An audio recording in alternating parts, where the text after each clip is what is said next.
Неделю назад мы объявили, что наша программа ищет новые таланты. Энтузиасты, готовые попробовать себя в журналистской деятельности и обладающие любовью к футболу, могли испытать себя и стать журналистом программы ФК Уфа «Даешь премьер-лигу». И сегодня мы готовы рассказать вам о первых испытаниях футбольных репортеров в следующем материале.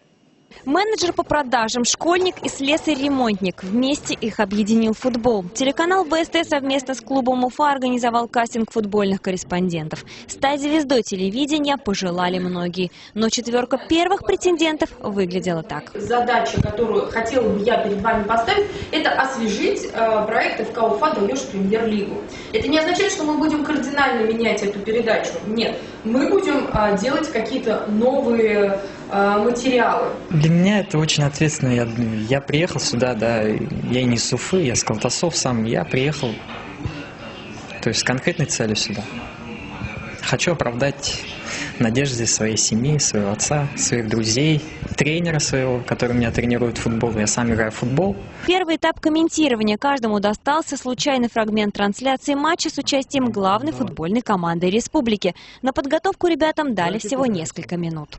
Как-то, по идее, как простому человеку очень тяжело, мне кажется, начать комментировать. Такие фамилии, то есть там Кабардино-Балкария, тяжело очень. И творческий квартет приступил к выполнению задания. Некоторые не могли сдерживать свои эмоции. Идет 18-я минута матча, и Торпедо подает аут. Попытка прострела в штрафную заканчивается неудачей и удар от ворот. Да как же Уфа сейчас придавил это соперника, а? Ну, решать! Удар! Гол! И вот они, плоды навала вот этого. И кто это забивает у нас? Артур Валикаев.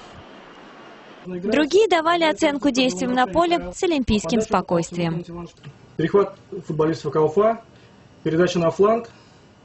Опасно может быть с мячом Тишкин. Передача назад. Позиционные атаки ФК Уфа. После внеэфирного дебюта впечатления у испытуемых остались разными.